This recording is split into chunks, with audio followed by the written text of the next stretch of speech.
안녕하세요. 저는 부산에 살고 있는 아줌마입니다. 사연 채널에 입문한 지 얼마 안 되었지만 이 사연만큼은 꼭 제보하고 싶어 이렇게 글을 적게 되었답니다. 이 사건을 계기로 저희 집이 더 화목해졌기에 많은 사람들에게 들려지기를 바라는 마음으로 적어봅니다. 여러분, 혹시 드라마 커피 프린스를 아시나요? 저와 남편이 딱 이런 비스무리한 커피집에서 아르바이트생과 사장님 관계로 만나게 된 사이예요. 당시 남편은 빵빵한 시댁의 둘째에 어엿한 커피집을 운영하는 사장님이었어요. 저희 커피집은 부산으로 관광하러 오시는 손님들이라면 한 번쯤 들릴 법한 큰 규모였는데요. 남편은 아주 프로페셔널한 사장님이었답니다. 아르바이트생으로 들어온 저는 이제 막 커피에 열정을 가지고 있던 풋내기 여자애였고요. 그런데 어느 날 남편의 대시로 연애가 시작된 거예요. 저기 오늘 그 청소 끝나고 잠깐 나 좀 봐요. 네? 뭐 필요하세요? 아니 그런 게 아니고 내가 할 말이 있어서. 아니 드라이브나 하자고요. 떨리는 말투로 제게 고백하던 남편의 얼굴이 아직도 어른거립니다. 아줌마가 되어보니 그 시절의 그 설렘은 이제 추억거리, 안주거리가 되었는데 정말 남편의 볼은 홍당무와 견주어도 손색이 없을 정도로 빨개져 있어 너무 귀여웠어요. 은근슬쩍 사장님인 남편을 동경하고 있던 저는 그야말로 남편에게 홀딱 빠져 연애를 하였습니다. 그리고 그게 결혼으로 이어졌답니다. 사실 결혼으로 이어지기 전 중간 다리가 하나 있긴 했는데요. 바로 아이였어요. 어떡하지 오빠? 나 아기 가진 것 같아. 테스트기 해봤는데 이거 임신 상태라는 거 맞지? 나 어떡하면 좋아? 아직 25도 안 됐는데. 너무 걱정하지 마. 어떻게든 내가 책임질게. 일단 우리 엄마 아빠부터 찾아뵙자. 누나도 너 보고 싶어 했는데 마침 잘 됐다. 당시 남편은 마치 이 과정을 후딱 끝내버리자는 태도였습니다. 결기에 찬 눈빛으로 시댁에 저를 끌고 인사를 하러 간 것이었죠. 거기서 시부모님의 눈길, 특히 시아버지의 눈길이란 정말 매섭게 그지없었습니다. 에휴, 요즘 애들 참 무섭다니까. 어떻게 애를 먼저 만들어 와서 결혼할 생각을 하냔 말이야. 결혼부터 하고 일을 치를 생각을 해야지. 이게 남자 아랫도리만 단속할 일이냐? 여자나 남자나 생각이 똑바로 박혀야지. 그 밥에 그 나물 같은 놈들이 결혼하겠다고 설치고 있으니까. 아유, 이거 큰일이다. 아버님의 발언 중 그 밥에 그 나물 같은 놈들이란 저와 남편을 가리키는 말이었죠. 저는 너무 위축되어 있던 터라 뭐라 받아칠 말도 없었습니다. 아기를 가진 게 죄도 아니거늘 단순히 혼전 임신을 했다는 이유로 저는 볼록한 배도 가리고 연신 고개만 숙이고 있었습니다. 그런데 그때 옆에 계시던 시어머니가 조심스레 자기 의견을 말씀하시더군요. 이미 만들어 온 걸 어쩌겠어요. 이쁘고 고운 우리 며느라기 혼수로 아기 해온 거라고 생각하고 어른으로서 축복해줘야죠. 너무 신경 쓸 거 없다 아가야. 일단 인사하러 와줘서 고맙구나. 너무 긴장해 보이는데 이 과외부터 좀 들어라. 네, 어머님. 정말 감사합니다.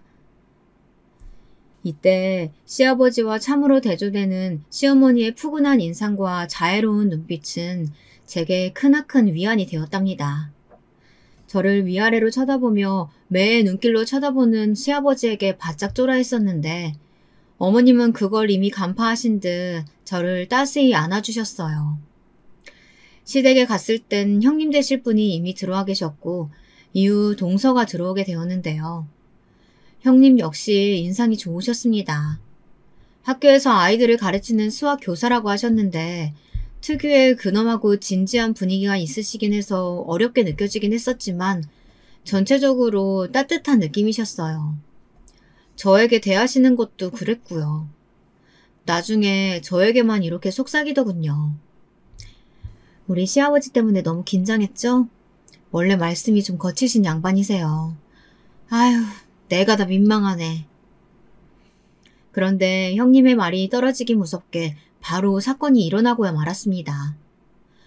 아직도 이날을 생각하면 저는 심장이 쫄려오는 기분인데요. 거실에서 고성이 들리는 거였어요. 시아버지는 아까 있던 일로 소리를 쾅쾅 치고 있으셨습니다. 들어보니 시어머니가 아까 저를 감싸주신 것이 마음에 안 드셨던 건지 어디서 여자 주제에 말을 크게 하냐고 그렇게 말씀하시더군요. 너무 놀라 어버버 하고 있는데 뒤에서 하신 형님의 말씀에 이것이 시댁의 평범한 풍경이라는 것을 알게 되었습니다. 그게 두 번째 충격이었죠. 나중에 당황한 남편 역시 아버지를 뜯어말리고 나서야 사태가 겨우 진정되었습니다. 남편은 원래 이러진 않는데 라며 한숨을 푹 쉬더라고요. 하지만 전 그때 어떤 촉이 왔어요. 쎄한 촉이요. 형님의 말 뉘앙스를 보아서도 시어머니의 말없이 우울한 얼굴에서도 그건 아주 일반적인 풍경이었답니다. 내가 그랬지. 내 말에 토달지 말라고. 어디 옆에 내가 남편 하는 말에 대들 생각을 해. 내가 나 말하는데 방해하는 거 아주 싫어하는 사람인 거 그거 몰라? 30년을 살았어도 그걸 모르냐? 알았어요. 그만해요. 애들도 다 있는데. 어머니의 소리 없이 사라지던 그 음성은 애처로울 만치 떨리고 있었답니다. 표정 또한 말할 것도 없었죠.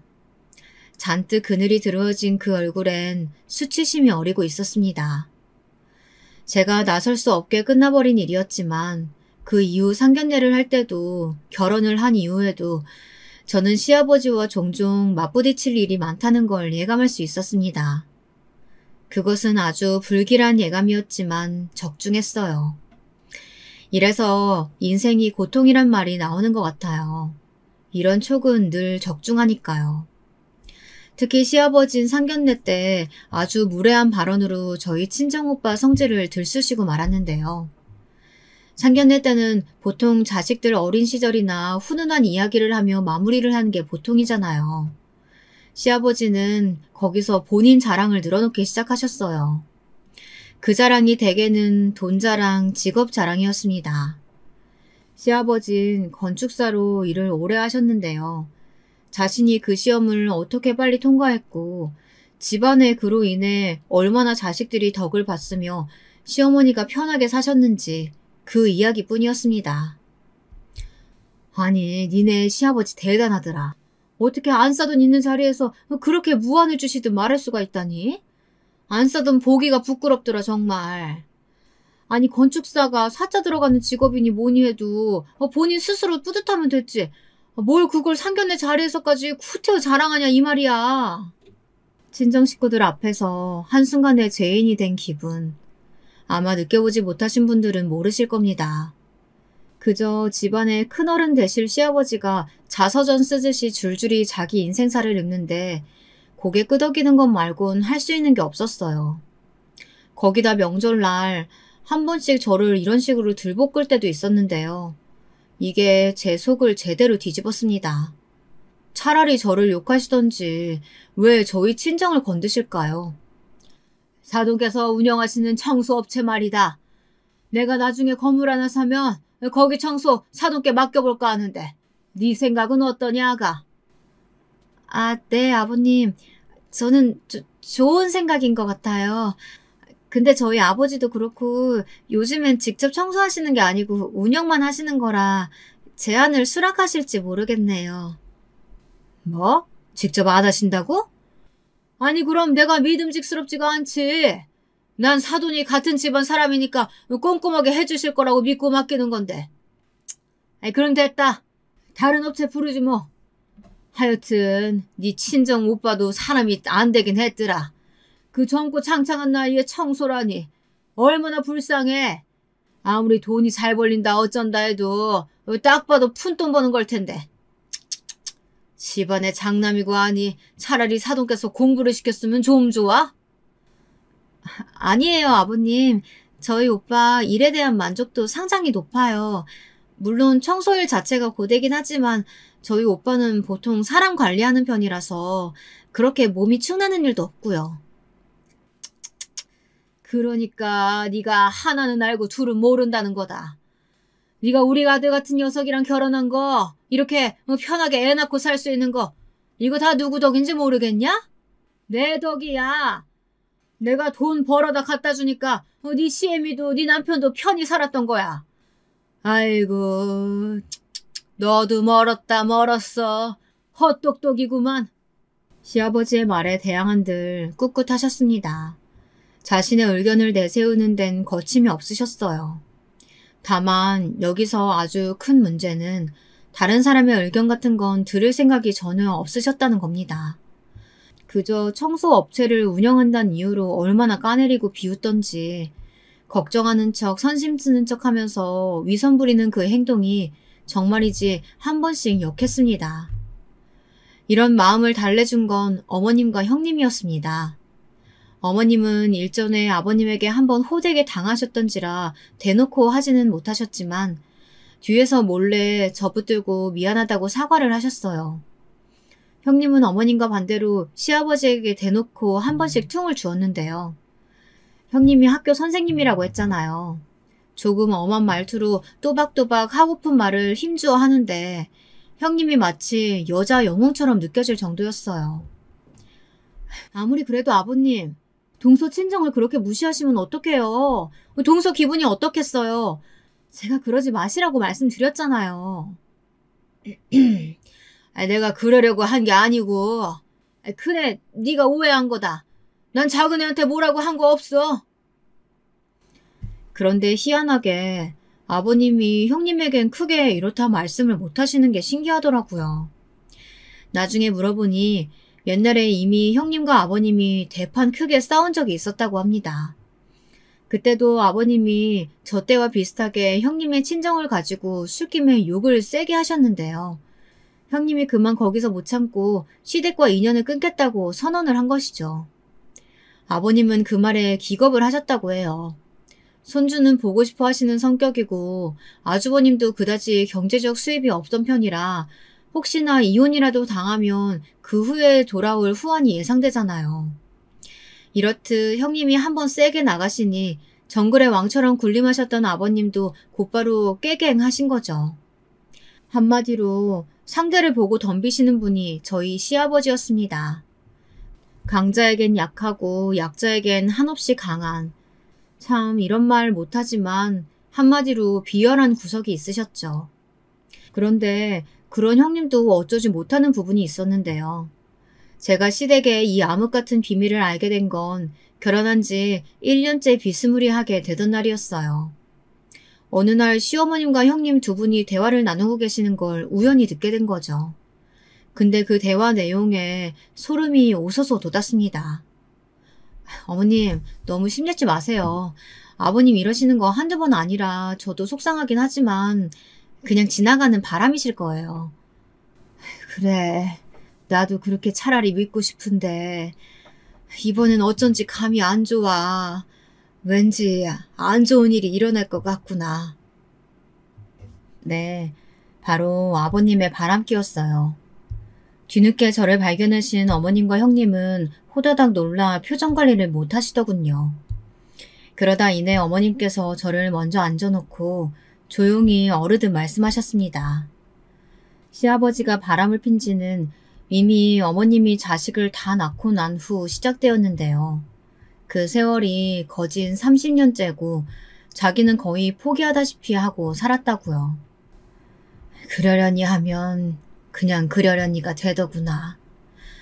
이상하게 들리겠지만 나는 그래.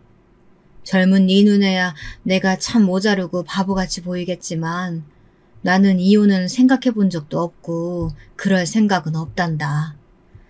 그냥 이대로 무던하게 살다 가고 싶을 뿐이야. 사실 이해가 되지 않았어요. 어떻게 배우자의 바람을 그냥 무던히 넘길 수 있을까요? 결혼한 지 갓 1년 된 저로서는 어머님이 그저 안쓰럽고 아버님이 너무 미울 뿐이었답니다. 그 후로부턴 아버님이 결코 곱게 보이지 않더라고요. 그러던 어느 날 정말 이 일을 그냥 이제 이대로 두고 볼 수만은 없는 일이 일어나고 말았습니다. 하필 저와 시어머니 형님이 함께 모여 남편 가게에서 오순도순 커피 한 잔을 하고 있었는데요. 그때 유리창 너머로 시아버지와 그 옆에 팔짱을 낀 여자 두 사람이 지나가더군요. 그날은 특히나 남편이 커피숍 인테리어도 단장했겠다. 그 기념으로 모인 것이기에 분위기가 참 화기애애했는데요. 근데 팔짱을 끼며 걸어가는 두 사람의 모습을 본 순간 찬물이 뿌려질 듯 단번에 분위기가 식어버리고 말았죠. 시어머니 얼굴은 곧바로 사색이 되셨습니다. 아니, 저 양반이 정말 어떻게 아들 가게 앞을 부끄러운 줄도 모르고. 아유, 정말 내가 기절하고 싶다, 진짜. 어머님, 진정하세요. 게다가 시어머니는 이 광경을 보고 충격을 많이 받으셨는지 얼굴이 발갛게 달아오르시더니 한참 어지러움을 호소하시더라고요. 결국 제가 직접 어머님을 모셔다 드리는 수밖에 없었습니다. 시어머니는 시댁에 앉으셔서도 감정을 주체하지 못하셨는데요. 이내 눈물을 터뜨리시면서 손수건으로 눈물을 훔치시더라고요. 그 모습이 얼마나 안타까웠는지 몰라요. 어머님도 며느리 앞에서 이런 모습을 보이고 싶으셨겠어요. 그런데 저희 어머님, 어린 나이에 가난한 친정에서 팔려가듯 아버님께 시집와서 그저 애 낳고 집안 살림하는 것 말고는 배운 게 없으셨다 했습니다. 그래서 더 위축되고 힘드셨다고 하더라고요. 그마저도 못하면 내 시어머니한테 얼마나 욕을 먹었는지 모른다. 남편까지 쌍으로 나를 아주 들들 볶아댔지. 어떻게 그런 악마들이 있는지. 그때는 어려서 그냥 당하고 살았는데 내 지난 세월 돌아보면 그저 다 한이다. 그냥 얼른 빨리 죽었으면, 그래서 이 꼴 안 보고 살았으면 낫겠구나 싶다. 이젠 다 내려놓고 싶어. 어머니의 한이 어느 정도였으면, 얼마나 가슴에 사무치셨으면 둘째 며느리인 저를 데리고 그런 말씀을 토해내셨는지. 그 마음이 공감되기도 하고 가슴이 아프기도 했습니다. 근데 이걸 남편에게 말하면 남편은 딱히 이렇다 할 해결책을 제시하지 못하더라고요. 일반적이지 않은 것을 계속 보다 보면 어느새 익숙해진다는 말도 있잖아요. 남편은 딱 그 상태 같았습니다. 나도 아버지 그러는 거 마음에 안 들어. 당연히 싫지. 엄마도 불쌍하고. 근데 어쩌겠어. 아버지가 나 학비 다 대주고 커피 공부 유학도 시켜주고 뭐 받은 혜택이 너무 많으니 뭐라고 할 말이 없어. 그리고 무엇보다 내가 이혼을 권해도 엄마가 말을 안 듣는데 어떡해. 아니야. 어머님, 아버님이랑 살고 싶지 않으셔. 벗어나고 싶으시다고. 근데 용기가 없으신 것뿐이야.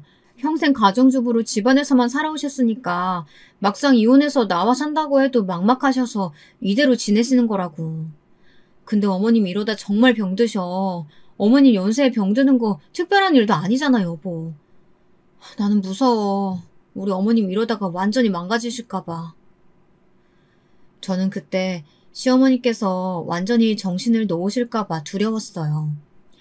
제 앞에서 눈물을 훔치시던 시어머니의 모습을 생각하면 그 속이 골마도 한참을 골마 계실 게 뻔했죠. 그게 다 암으로 병으로 오는 거 아니겠어요? 저는 무슨 대책이라도 취해야 한다 생각했지만 막상 형님께서도 고개를 내저으신 게 시아버지를 말릴 길이 없다는 거였어요. 어머님 생각해서라도 그만두라고 몇 번 말씀드려봤는데 그때마다 뭘 하시는 줄 알아? 여자는 남자일 하는 거에 간섭하는 거 아니래. 그러면서 나보고 너희 젊은 세대들이랑 우리랑 다르니까 신경 끌으시는 거야. 동서도 그냥 아버님 문제는 내버려둬. 신경 써봤자 우리만 골 터질 뿐이야. 심지어 시아버지가 옮겨다니며 만나시는 여자들은 비교적 나이가 어렸는데요. 차라리 꽃뱀이라도 걸려 된통 당하기라도 하면 그만두실 수 있으련만 그런 일은 일어나지 않았죠. 결국 저는 많은 고민 끝에 가족회의를 소집하게 되었습니다. 오늘 제가 이렇게 모이자고 한 건 도련님도 아시고 아주버님도 아시겠지만 아버님 바람기 때문이에요. 우리 어머님 몇 달째 죽만 드시면서 많이 힘들어하세요. 보시면 아시겠지만 어머님 저러다 쓰러지시면 어쩌나 걱정돼서 병원에라도 데려가야 하나 싶어요. 저번에 이희한테 듣기론 어머님이 아버님 몇 번씩 사고치고 다니실 때마다 그 수습 다 하시고 몇 번씩 피해자들한테 머리 조아리시고 어떻게든 합의하게 도우셨다면서요. 도련님도 아주버님도 그 자리에 있으셨을 테니까 다 아실 거 아니에요. 저는 어머님이 너무 안 됐고 불쌍해요. 무슨 조치를 취해야 하지 않나 싶어요. 그래서 많이 망설이다 회의를 열게 되었습니다. 이게 무슨 소리냐면요. 바로 아버님께서 술만 먹으면 그렇게 주사를 부리고 다니셨다는 겁니다. 특히 젊었을 적에요. 젊었을 적 일적인 스트레스가 많았는지 술을 자주 마셨었는데 일주일에 5번은 괜히 길 가는 사람에게 시비를 걸고 그랬다네요. 그러다 한 번은 큰 싸움이 나서 어머님이 무릎 꿇고 제발 합의해달라고 빌었답니다. 아버님 주먹에 맞은 그 사람들도 어머님이 그렇게까지 하니 불쌍해서 한 번은 넘어가 주었다고요. 사실상 아들이지 이게 남편인가요? 아들이라도 아마 그렇게 행동한다면 기가 찰 노릇일 텐데요. 저는 그 이야기를 듣자마자 거의 기함을 했습니다. 근데 제 말에 막내 도련님이나 아주버님이나 심지어 저희 남편까지 고개를 갸우뚱하더군요. 근데 형수님, 저 외람된 말씀이지만 사실 저희가 어떻게 할 수 있는 게 없어요. 형에게 들어서 아시겠지만 아버진 강산이 바뀌어도 바뀌실 분이 아니고 엄마도 그래요. 엄마도 이제는 이골이 나서 그냥 저렇게 참고 사시는데 적응이 되실 만큼 되셨어요. 뭔 수가 있었다면 저희도 했었겠죠. 근데 이제 와서 어쩌겠어요. 그래도 아버지가 간 수술하고 술은 안 드시니까 그거 하나 덜 하시니까 다행이죠 뭐. 맞아 여보. 내가 이 가족회의 아무 의미 없다고 했잖아. 이런 거 소집해봤자 답이 안 나온다고. 괜히 속만 답답해지네. 막내 도련님은 원래도 성격이 좀 맹한 편이었어요. 괜찮은 전문대 나와서 작은 규모의 회사를 다니고 있었는데 사람이 뼈가 없는 타입이랄까요? 이래서 좋고 저래서 좋은 그런 타입 있잖아요. 그래서인지 줏대도 없고 기준도 없었어요. 사실상 시어머니의 사랑을 그렇게나 많이 받고 자랐으면서도 자기 엄마가 저렇게 죽상을 하고 앉아있는데 그냥 모른 척 넘어가더군요. 저도 이 부분에 실망감이 꽤 컸답니다. 남편은 또 어떻고요. 그래서 그 가족회의는 흐지부지 넘어가게 되었습니다. 그런데 그렇다고 제가 시아버지를 나서 설득하려고 해도 이걸 막상 행동으로 옮기려고 하니 여러 가지 현실적인 상황들이 발목을 붙잡았어요. 당시 애 키우느라 바쁠 때라 시댁적으로는 도통 신경을 쓰기 힘들더라고요. 애가 멋대로 소리 지르고 말썽을 부리는데 가만히 있어도 기운이 떨어졌습니다. 그래도 이 시기에 아주 오랜만에 좋은 소식이 생겼는데요. 드디어 막내 도련님께서 여자를 데려오셨어요. 막내 동서가 들어오며 저희 시댁은 사실상 새로운 국면을 맞이했다고 볼 수 있습니다. 내내 우울해 있던 시어머니는 막내 도련님이 데려온 동서를 보자마자 화색이 되셨고 이제야 새 아들이 모두 장가에 드셨다며 참으로 기뻐하셨습니다. 거기다 동서 성격이 똑소리 나더라고요. 막내 도련님과는 달라도 한참 다른 성격에 제가 다 마음이 놓이는 거 있죠. 역시나 시어머니도 그러셨어요. 막내 동서는 직업이 약사였는데요.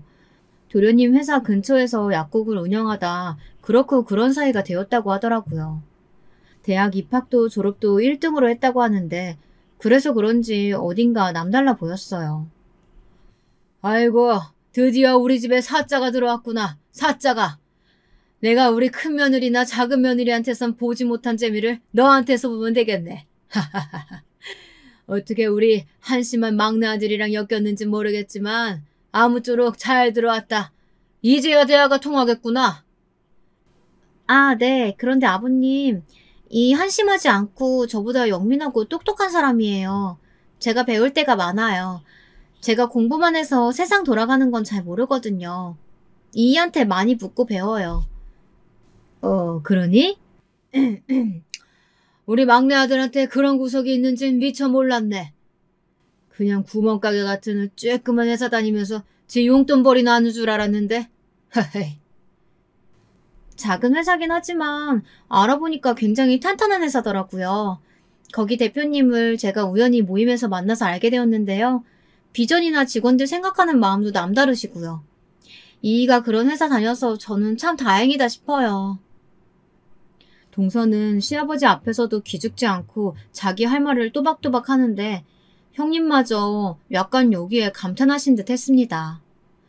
형님도 한성질 하시는지라 아버님께 기죽는 법이 없으시긴 했지만 막내 동서는 시작 전부터 다르더라고요. 인사하러 온 날 말끝을 흐리고 살짝 주눅 들어있는 저와는 한참 다른 태도였어요. 저보다 어리고 손 아랫사람이긴 하지만 그럼에도 절로 우러러보게 되더군요. 심지어 막내 동서는 집안도 괜찮았어요. 친정 아버지도 의사시고 어머니도 약사라고 하시더라고요. 그래서 자기도 자연스레 그 길로 걸어가게 된 것 같다며 덤덤히 말하는데 저는 사실 이때 이미 남편에게 들어 동서 친정의 재정 상태를 꽤나 상세히 알고 있었답니다. 마치 남편은 막내 도련님이 복권이라도 당첨된 것처럼 그날 밤 내내 열변을 토하곤 했습니다. 사실 사람 능력이 제 아무리 뛰어나도 집안이 잘 살고 보면 시작점이 다를 수밖에 없잖아요. 저희 친정도 못 사는 편은 아니었지만 저도 내심 주변에 미국으로 어학연수니 뭐니 유학을 갔다 오는 친구들이 부러웠거든요. 동서는 이후에도 시아버지의 선을 넘는 발언에도 잘 대처해서 저희 식구들을 놀라게 했습니다. 시아버지조차 은근히 동서를 어려워하는 듯 보였습니다. 아마도 집안 재력 차이도 남달랐고 직업도 도련님보다야 훨씬 나았으니 그랬겠죠. 거기다 사람을 조용히 압도하는 분위기, 카리스마라고 하죠. 그걸 갖춘 동서에게 시아버지는 대형견 앞에선 조그만 강아지와 같았습니다. 문제는 그러니 저만 샌드백이었어요. 제가 아들을 낳지 않고 딸을 낳았다는 이유 하나로 시댁에 갈 때마다 괜히 면박을 주시는 거 있죠. 과일 한 바구니를 사들고 시댁에 들렀는데 문지방을 넘자마자 이런 말을 하시더라고요. 정말 끔찍한 발언이었죠. 우리 딸도 있었는데 말이에요. 아니, 내가 우리 집안 대이을 아들 낳아오라니까 쓸데없이 개집애가 뭐냐 개집애가. 네 형님도 그렇고 너도 줄줄이 개집애 나왔으니 에이 밥맛이 뚝 떨어진다. 세상에 손녀 얼굴 보며 밥맛 떨어진다고 하는 시아버지가 세상에 어디 있을까요? 저는 듣자마자 우리 딸 귀를 막아주고 싶을 정도였어요. 아버님, 아무리 그래도 말씀이 너무... 저희 아이 저한텐 너무 소중한 아이예요. 왜 그런 말씀 하시는 거예요? 적어도 애 있는 앞에선 자제해 주세요. 아이고, 야! 작게 말하면 하나도 안 들려. 너 내 귀 청력 테스트라도 하는 거냐? 뭐라고 씹으렸는지 모르겠지만 얼른 아들이나 나와라. 네 형님은 절대 애 안 낳겠다고 뭐 자기는 하나면 만족한다느니 뭐 이런 개소리나 하고 있으니 네가 그 자리 채우란 말이다. 하여튼 요즘 젊은 애들은 애 귀한 걸 모른다. 에휴. 무슨 여자가 애 낳는 기계인가요? 듣는 내내 콧잔등이 시큰해질 만큼 마음이 아프더라고요. 시어머닌 그만하라며 얼른 저를 내보내셨고 무난 인사 드리러 온 성의가 무색하리만치 전 쫓기듯이 나와 길거리에서 엉엉 울고 말았답니다. 딸이 울지 말라며 저에게 손을 내미는데 어찌나 서럽던지. 그만 남편에게 전화해 너와는 도저히 못 살겠다 선언까지 해버렸습니다. 그때 남편이 심각성을 깨달았나 봐요. 그날 자기 아버지를 찾아가 단판을 짓고 오겠다 하더라고요. 근데 단판은 개뿔. 시아버지에게 된통 당하고 온 건지 한쪽 뺨이 벌겋게 부어올라 집에 들어왔더라고요. 뭐야? 어떻게 된 거야? 뺨 왜 그래? 맞았어? 그것도 손도 아니고 효자손으로 맞았어. 내가 이 나이에 진짜 내가 이러고 살아야 되냐? 나중에 골프채 드시는 거 겨우 피해온 거야.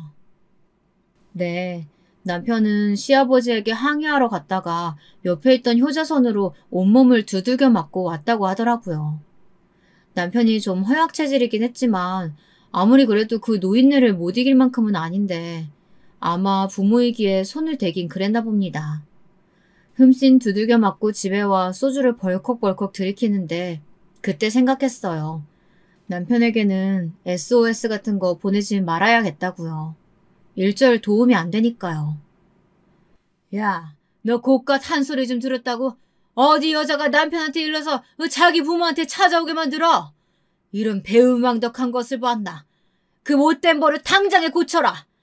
네 남편한테도 한 번만 더 이런 일 생기면 그땐 골프채로 두들겨 패주겠다고 전해라. 알겠냐? 아이, 여보, 그만해요. 그러다 우리 둘째 며느리고 아들이고 정말 인연 끊겠어요. 나중에 시댁에서 전화가 걸려왔어요. 옆에서 시어머니가 조그맣게 말리는 소리가 들려오는데 저도 화가 나서 받아쳐 버리려다 어머님 목소리에 가까스로 화를 가라앉혔습니다. 정말 어머님 말처럼 연을 끊어버릴까, 일을 친정오빠에게 일러버릴까 온갖 생각이 들더라고요. 불같은 성격의 친정오빠가 알면 시댁이 뒤집히고도 남을 테니 제가 조금 편하게 시댁 생활을 할 수 있을 것 같긴 했어요. 하지만 결국은 어머님 때문에 참았습니다.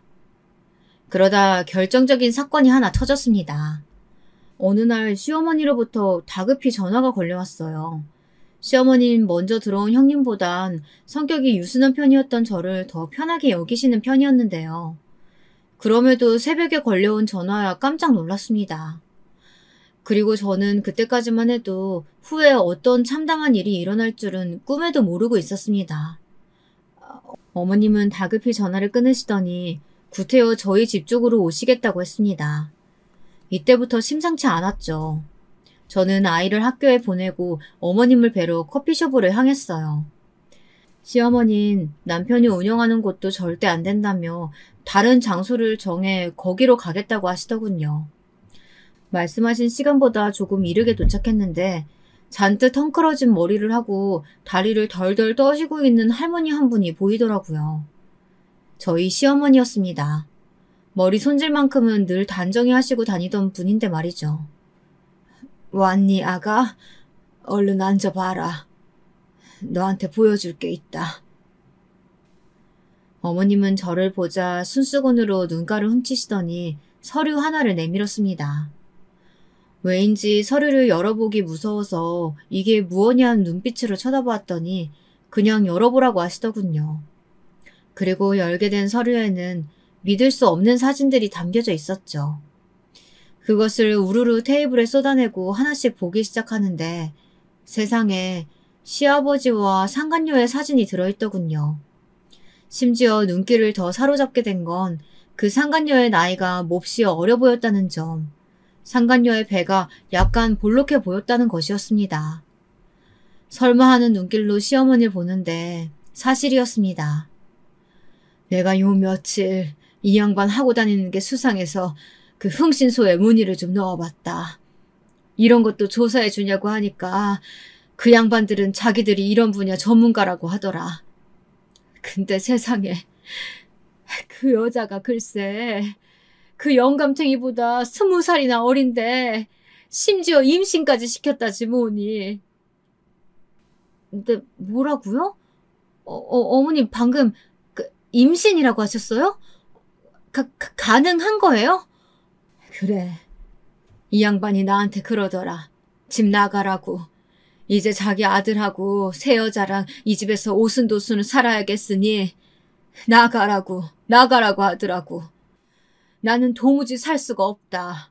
내가 창피해서 어떻게 얼굴을 들고 다니겠니? 이것도 내가 너한테 말할까 말까 하다가 그래도 정말은 너한테라도 말해야 속이 나을 것 같아서 말이야. 저는 한참을 얼떨떨한 상태로 있었어요.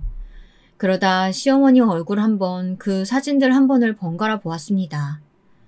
시아버지는 진짜 사람도 아니다. 이건 짐승이다 하는 생각이 들더라고요. 그게 아니라면 어떻게 바람을 눈 감아준 현모양처 부인을 이렇게 헌신짝 버리듯 버릴 수 있겠어요. 나 그래서 쫓겨나왔다. 네 형님 집에 가기도 민망하고 막내 애한테 말하기도 그렇고 자식들한테도 못 가겠더구나. 이런 상황에서조차 나는 혼자였어. 시어머니는 그렇게 말하며 엉엉 우시는데 그 뒤에 고백하신 내용도 충격적이었어요.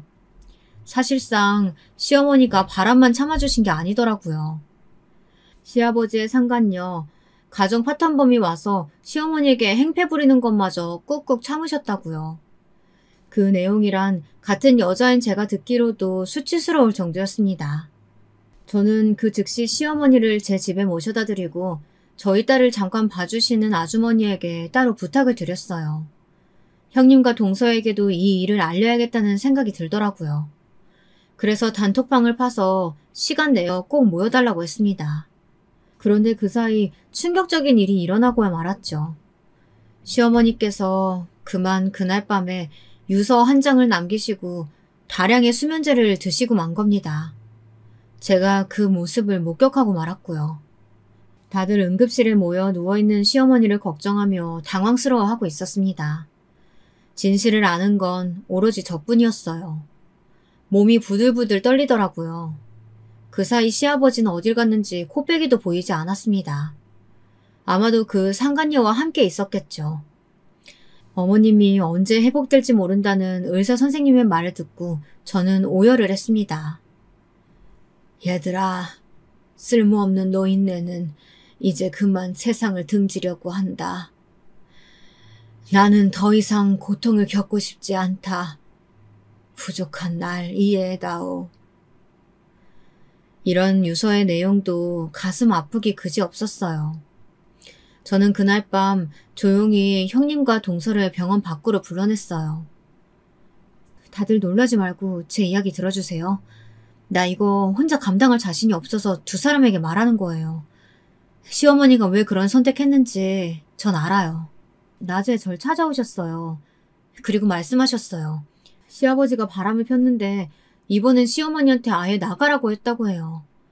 심지어 그 상간녀는 시아버지보다 20살이나 어리고 애까지 뵀다고요. 여기 사진들 보이시죠? 가여운 우리 어머님 갈 곳이 없어서 며칠간 모텔 전전하시다가 절 찾아오신 거였어요. 뭐야, 그러니까 아버님이 또 그새 바람을 피셨는데 이번에는 애까지 만들어 왔다고? 그래서 이런 선택을 하신 거라고? 이건 아니지. 노인네가 지켜야 할 선이 있는 법이지. 아니, 저번에 동서가 가족회의 소집했을 땐 나도 딱히 해결할 방법이 없다고 생각해서 입은 다물었어. 근데 이건 정말 아니지. 이 이야기를 듣고 형님은 이내 잔뜩 흥분하셨어요. 그런데 형님이 침을 튀기며 열변을 토하는 사이 앞불싸 동서는 아직 시아버지의 바람기에 대해 잘 모르고 있겠다는 생각이 들더라고요.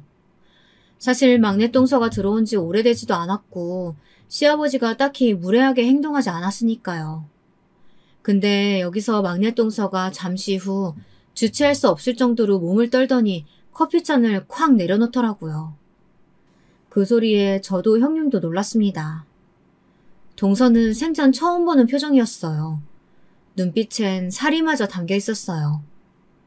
형님들, 저는 처음 들어보네요. 남편이 예전에 지나가듯 말해주긴 했었는데 그땐 그냥 아버지들 한 번씩 피는 그런 젊을 적 바람이라고 생각했었거든요. 근데 이렇게 들으니까 정말 참을 수가 없네요. 저 사실 여기서 형님들께 고백하고 싶은 거 있어요. 제가 지금 일을 저지르고 싶은데 아무래도 형님들 동의를 얻기 위해선 제 가정사를 고백하는 게 맞을 것 같아서요. 가정사? 저 부유한 친정에서 자랐지만 저희 아버지 그리고 할아버지 모두 타고난 바람둥이셨어요. 유전인지 뭔지 저희 할아버지도 그렇게 할머니 속을 썩이셨다고 귀에 인이 박히도록 들었는데 아버지가 그 기질을 똑같이 물려받으셨거든요. 저희 엄마가 1층에서 약국하시는 이유도 아버지 행동 감시하기 위해서 그러시는 거예요. 병원에서 일하는 간호사며 환자며 하도 홀리고 다니시는 바람에 엄마가 병원 망할까봐 걱정이 많으셨거든요. 저도 이게 평생 수치의자 상사였는데 시아버지까지 이럴 줄은 상상도 못했어요. 형님들, 저 이거 가만 두고 보기 싫고요. 저에게 잘해주셨던 어머니 생각하면 더더욱 일을 쳐야겠다 싶어요. 막내 동서의 폭탄 발언에 저나 형님이나 살짝 얼어붙었답니다. 그도 그럴 것이 형님도 저도 막내 동서가 그저 구김없이 자라왔을 그런 아가씨라고만 생각하고 있었으니까요. 그래서 늘 저렇게 당당하구나 싶었는데 막내 동서의 당당함은 자기를 지키기 위한 수단이었던 것이었더라고요. 바람을 피고도 당당히 자기 아버지와 맞서고 싸우느라 길러진 수단이요. 순간 짠한 마음이 들며 동지애가 솟아났습니다. 형님도 그건 마찬가지인 것 같았죠. 막내 동서의 손을 덥석 잡은 형님이 어떻게 하고 싶냐고 물었습니다. 이게 제 계획이에요, 형님. 그리고 저희 세 며느리는 시아버지를 단죄하기 위한 계획을 실행하기로 나섰습니다. 저희의 계획은 이러했어요. 최근 시아버지께서 건축사 일을 그만두시고 새로운 사업에 도전해보고 싶으시다며 뜬금없이 음식 사업에 뛰어들겠다고 하셨거든요. 자신이 제2의 백종원이 되겠다나 뭐라나 하시면서요. 그래서 자리를 알아보고 계셨는데 막내 동서가 먼저 자기 친정 건물 2층에 자리고 있다면서 그곳으로 유인한 것이었죠. 뭐라 그러냐? 아이고 우리 귀염둥이 막내가 날 도와주는구나. 아니다, 하늘이 날 돕는 거지. 자식 며느리고 아무 쓸모 없다고 생각했는데 고맙다 막내야. 사실 네 시애미도 갑자기 저런 선택해버리는 바람에 집안 분위기 영 아니었잖아. 도움 받을 데가 없어 아주 막막했는데 네가 아주 복덩이였구나. 아버님이 큰 사업 하시려는데 당연히 도와야죠. 감자탕 집이라고요? 저희 엄마 아빠에게도 말씀드릴게요. 마침 저희 엄마가 감자탕 진짜 좋아하시거든요.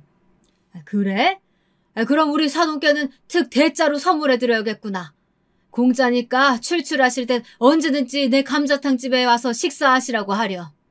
시어머니의 병원엔 코빼기도 안 비추던 시아버진 막내 동서의 연락에 한달음에 달려왔고 동서의 제안에 어깨춤이라도 출 듯했어요. 저나 형님은 그걸 보고 비웃었고요. 시아버진 열심히 가게 인테리어며 뭐며 신경 써서 사업을 구상하기 시작하셨어요. 저와 형님 동서는 그 사이 시아버지의 감자탕 가게가 개업하기까지 기다리며 시어머니를 열심히 간병했습니다. 서로 생업이 있었기에 돌아가며 교대했었는데요. 다들 한마디 불평이 없었습니다.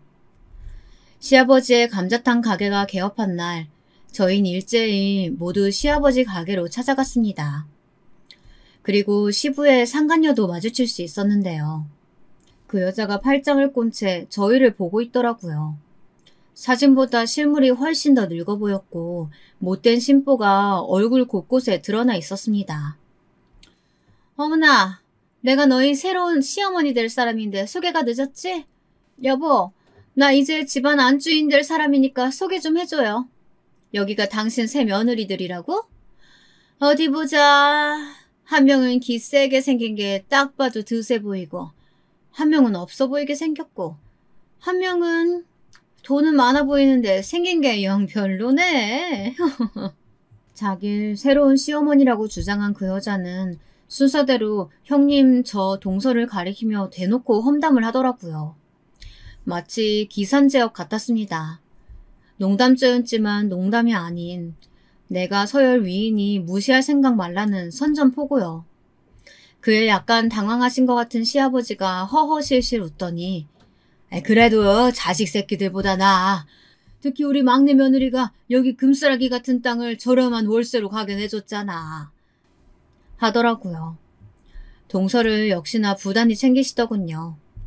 그때까지 시아버진 자신이 어떤 꼴을 당할지 모르고 있었죠. 그리고 저희는 시아버지의 감자탕 가게가 잘 되기만을 빌며 잠자코 있었습니다. 그 시간은 무려 6개월 정도였는데요. 감자탕집은 개업하고 얼마 안 돼 장사가 잘 되어가고 있었습니다. 저희는 그 후 행동을 개시했어요.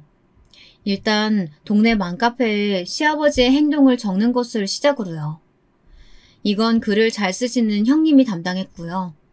두 번째, 제가 가게 앞에 나가 직접 만든 전단지를 사람들에게 건네주었답니다.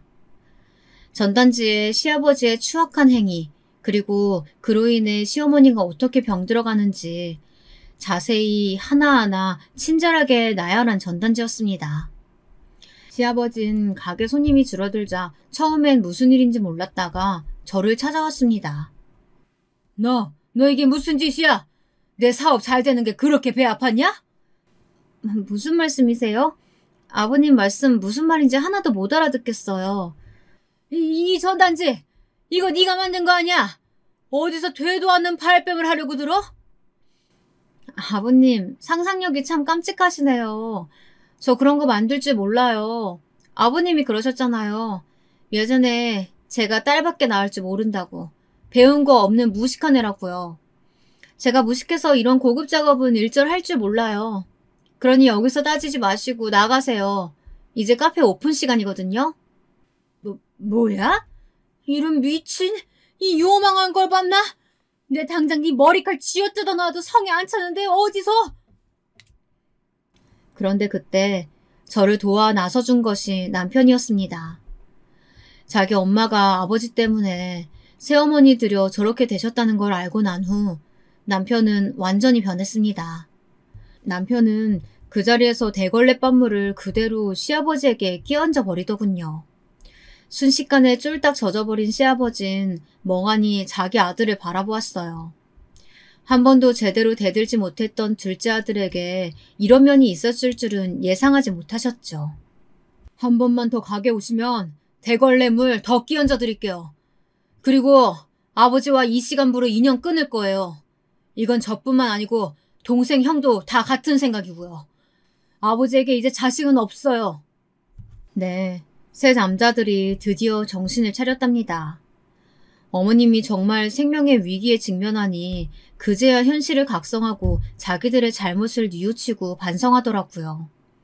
아주버님은 심지어 눈물까지 보이면서 자신이 엄마를 방치해서 이런 일이 일어났다고 오열까지 하셨답니다. 당장에 시아버지의 멱살을 쥐고 흔들겠다는 걸 형님이 겨우 말리셨더랬죠. 아무튼 그렇게 세 자식에게 한꺼번에 팽당하신 시아버진 갈 곳을 잃은 신세가 되었죠. 상간녀는 얻었지만 자식들을 잃었으니까요. 그렇게 시아버지를 제가 배웅하고 나선 후에야 전 동서와 형님에게 이 일을 전했는데요. 저희 셋 다 통쾌함에 웃음을 터뜨리고 말았습니다. 그리고 다음 계획은 저희 친정오빠가 도왔는데요. 친정오빠가 청소업체 사람들을 싹 불러서 감자탕 가게 안을 완전히 망가뜨린 거예요. 아주 지저분한 꼴을 만들어 놓고 그 사진을 찍어 저에게 전송해 주었는데요. 공들여 하신 인테리어가 절이되었으니 땅치고 후회하실 시아버지 모습이 절로 상상되었습니다. 이번에도 미소가 지어졌죠. 그리고 이제 마지막 계획의 일환으로 막내 동서가 나섰습니다. 아버님 들었는데 저희 둘째 형님 친정 오빠를 고소하신다고요? 그건 안 되겠는데요? 뭐야? 아니, 가게 안이 이렇게 엉망되었는데 그게 무슨 말이야? 너도 걔 편드는 거야? 아버님이 그러시면 저랑 형님 사이가 곤란해져요. 제가 형님께 은혜 입은 게 많아서요. 그러니 아버님이 가만히 계셔주시면 제가 이번에 친정에서 증여받은 작은 건물이 하나 있는데 그거 아버님 드릴게요. 아버님 이번 생신 선물로요. 어때요? 사실 보통 사람 같았으면 동서의 말에 어떠한 다른 의도가 있을까 의심했을 겁니다. 그런데 자기의 끝판왕 아버님은 동서의 말에 눈이 휘번뜩 뒤집어져선 그럼 고소 취하하고 가만히 생일날만 기다리겠다고 하더군요. 저희는 마지막 하이라이트로 아버님의 생신날 준비한 계획을 펼칠 때를 기다리고 있었어요. 저와 남편, 형님네 부부, 동서네 부부까지 모두 모여 호텔 뷔페에 모였습니다. 시아버진 인연을 끊겠다고 한 자식들이 모조리 등장하자 놀라더군요. 그 옆에 상간녀 역시 소문을 들었는지 흠칫하는 눈치였습니다. 그런데 그때였어요. 한 분이 아주 귀티나는 옷을 입고 등장했어요. 왜, 놀랐어요? 뭘 귀신 본 듯 놀라고 그래요. 내가 평생 누워있을 줄 알았나 보지? 당신 때문에 그 지경이 됐는데 병실은 한 번도 안 왔다는 거 듣고 내가 생각을 고쳐먹었어요. 더 이상 피해자로 살지 않기로 했습니다. 당신 같은 변태 영감탱이한테 당하고 살기엔 내 인생이 너무 아깝고 소중하더라고요. 지금껏 당해온 세월 절대 잊지 않고 고스란히 돌려줄 거예요. 기대해라, 이 망할 영감탱이야. 바로 우리 어머니였죠. 시어머니는 고급 호텔 뷔페에 앉아있던 시아버지의 뒤통수를 그야말로 아주 빡세게 후려갈겼습니다. 어머님, 이래봬도 새 자식 길러내고 집안일에도 잔뼈가 굵으신 편이라 손님 하나는 아주 세거든요. 어머님에게 뒤통수를 맞으신 시아버진 악하며 토마토 수프에 얼굴을 푹 담그셨어요. 상간녀는 저희 세 며느리들이 처리했어요. 첫째 형님이 도망가려는 상간녀에게 발을 걸어 넘어뜨리자 제가 뺨을 한 대 갈겨버렸고 동서는 말로 조져놓았죠. 너 같은 가정 파탄범들이 세상에 얼굴 드러놓고 당당하게 돌아다니니까 엄한 자식들이 상처받는 거야. 한 번만 더 저 노인네 앞에 나타나면 내가 그땐 네 자식들에게 친히 편지 써줄 거야. 네가 술집에서 뭐하고 돌아다니는지. 그러자 상간녀는 벌벌 떨며 울며 불며 밖으로 나가더군요. 그런데 시아버지는 아직도 상황 파악이 안 되셨나 봐요. 이 모든 꼴을 당하시고도 자신의 막내 며느리에게 묻더라고요. 그럼 건물은 어떻게 되는? 동서는 빙그레 웃으며 건물 따위 애초에 없었다고 못을 박았답니다. 그리고 매출 안 나오는 감자탕 가게에 당장 빼라며 지금 안 빼면 더한 후원이 있을 거라고 말했죠. 그제야 후회에 눈물을 떨구던 시아버진 어머님을 붙잡고 용서해달라고 빌었지만 어머님은 그보다 더 매서운 말로 휘갈겼습니다. 야심차게 차린 감자탕 가게야 이미 매출 하락세 탄 지 오래고 내 이쁜 새 며느리들이 이혼 소송에 아주 좋은 변호사 고용해뒀다고 하더라고. 위자료 세게 물 거 각오하고 있어. 이참에 정신교육 제대로 받고요. 그 후 저희는 단란한 가족이 돼 이제야 자식은 자식으로서 며느리는 며느리로서의 도리를 하며 그 누구보다 행복한 마음으로 살아가고 있답니다. 여러분, 부디 바람은 피지 마시고 가정에 충실하며 사시길 바랍니다. 그럼 이만 사연 마칠게요.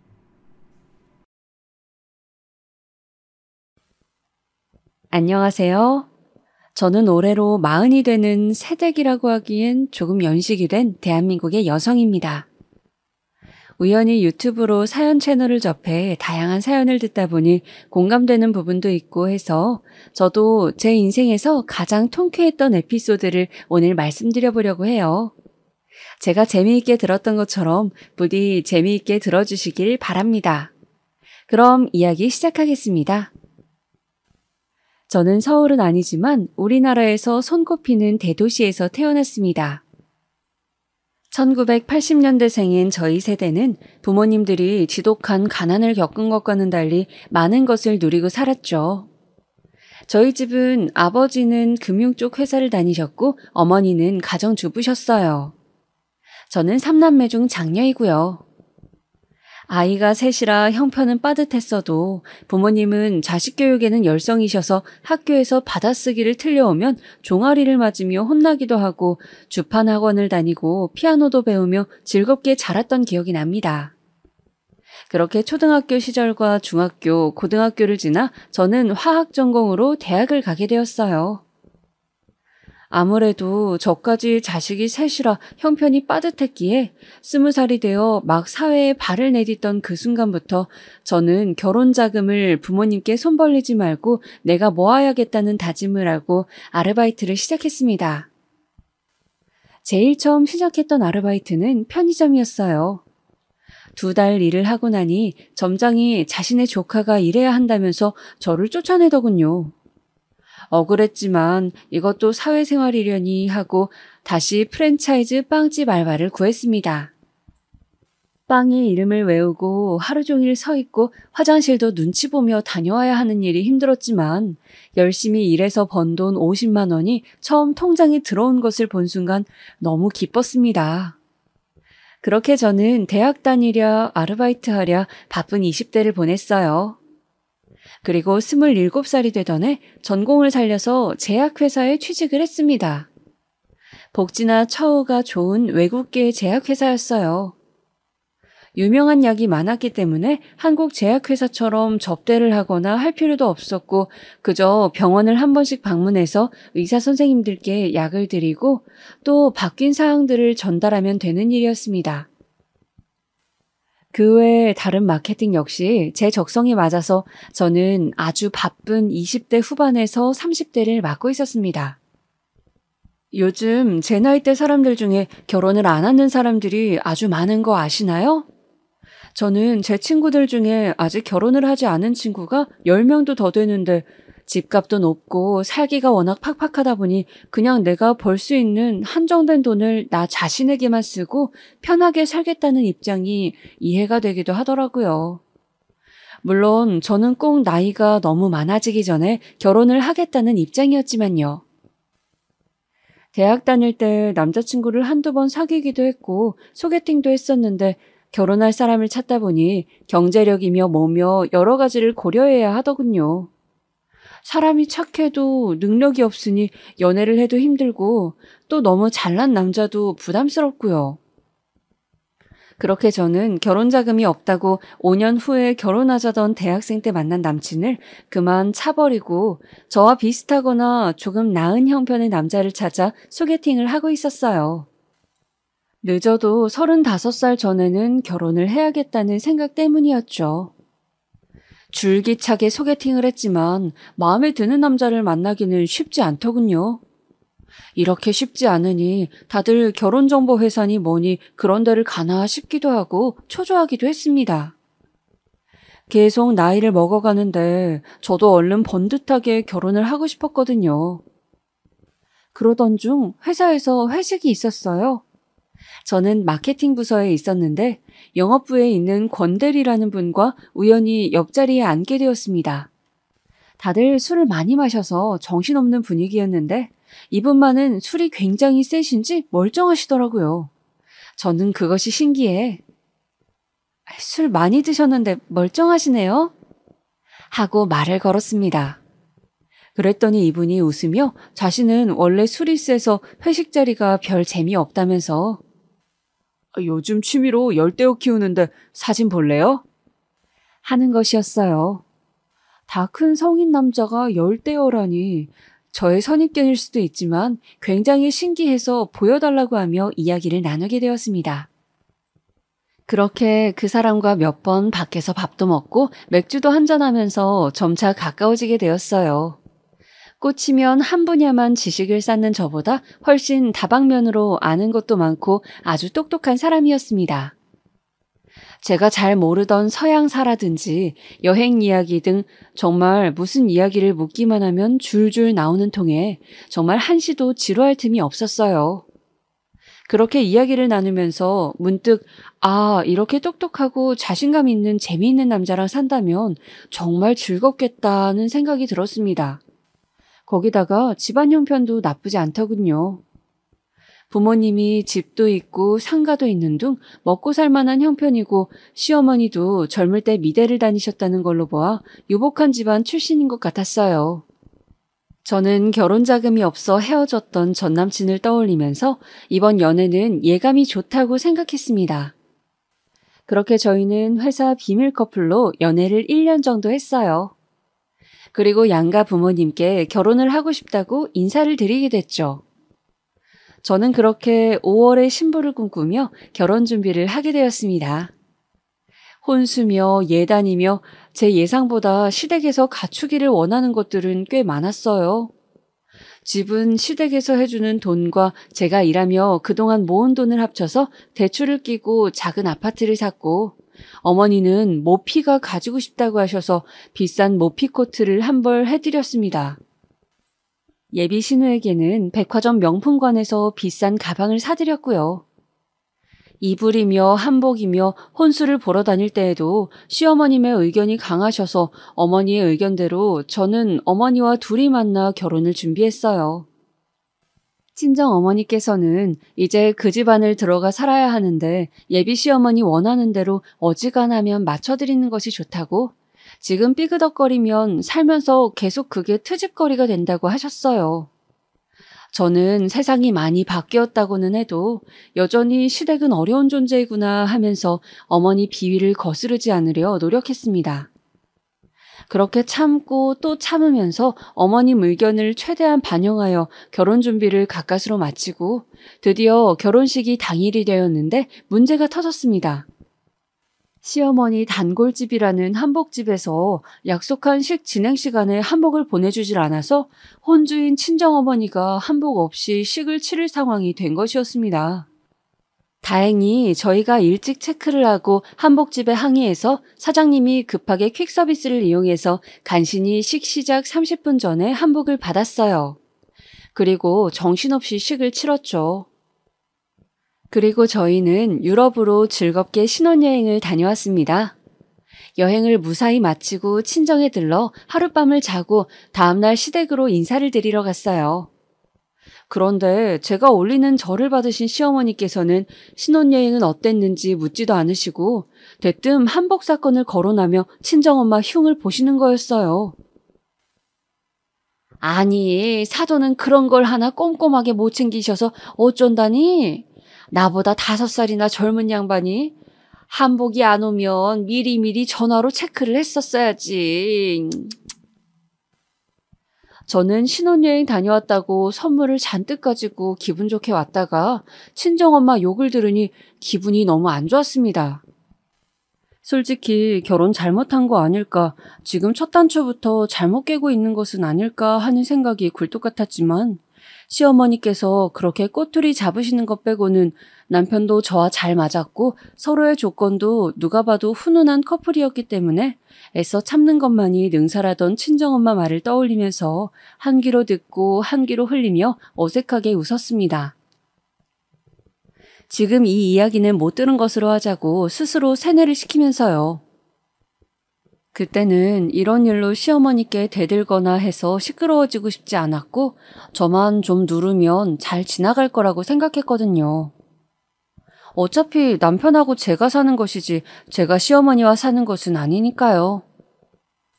남편은 시어머니의 이런 태도에 대해 우리 엄마가 원래 좀 까칠해서 그렇지 나쁜 사람은 아니라며 좀 이해해달라고 거듭 저의 손을 잡고 사과를 하더군요. 저는 그저 그렇게 남편의 사과를 받고 넘어가는 것이 그 당시에는 최선이라 생각했습니다. 참으면 참을수록 저에게 더 큰 시련이 닥칠 수 있다는 것을 그때는 몰랐거든요. 그렇게 결혼한 지 5개월이 지나 저는 임신을 하게 되었습니다. 제 나이 33살이었죠. 임신 3개월이 되기 전 조금 피가 비친다는 소견이 있어서 조심하고 있을 때였습니다. 10월 시아버지의 생신이 있었죠.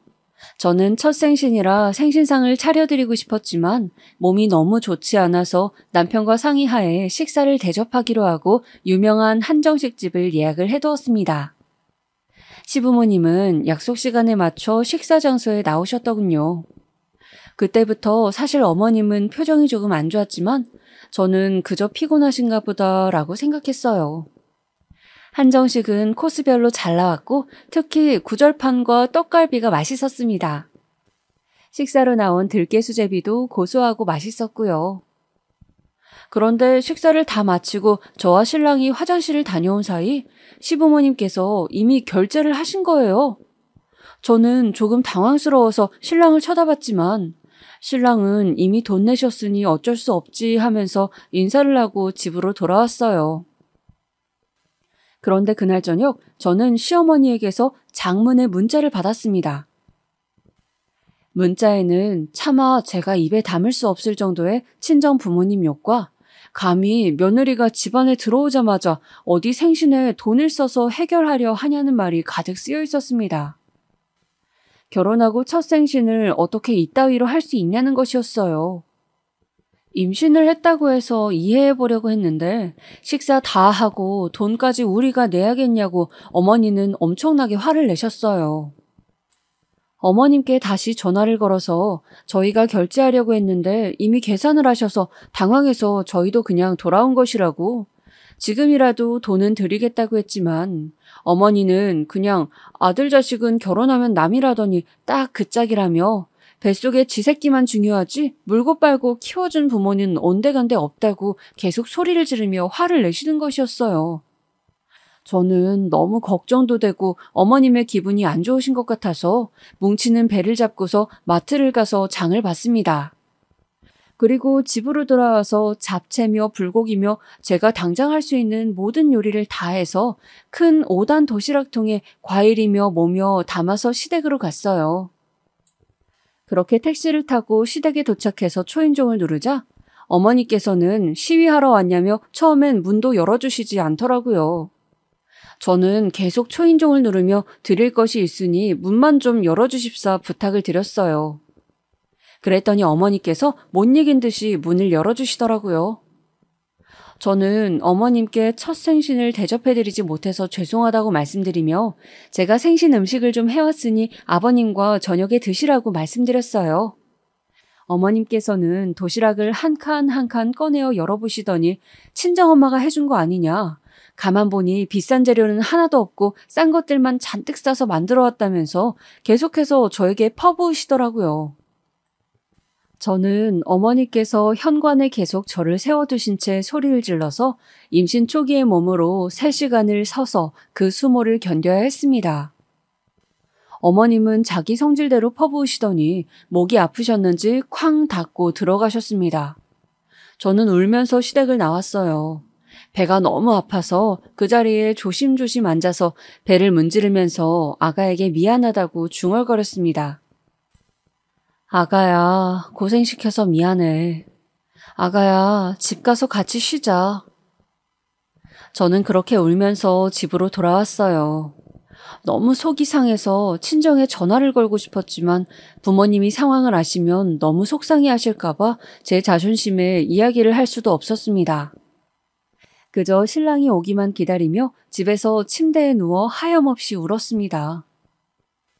퇴근하고 집에 도착한 신랑은 엄마한테 전화를 받았다면서 왜 시키지도 않을 짓을 하냐고, 우리 엄마 한번 성질나면 아무리 달래보려고 해도 듣지도 않는다고, 그냥 아무것도 하지 말라고 도리어 성질을 내더군요.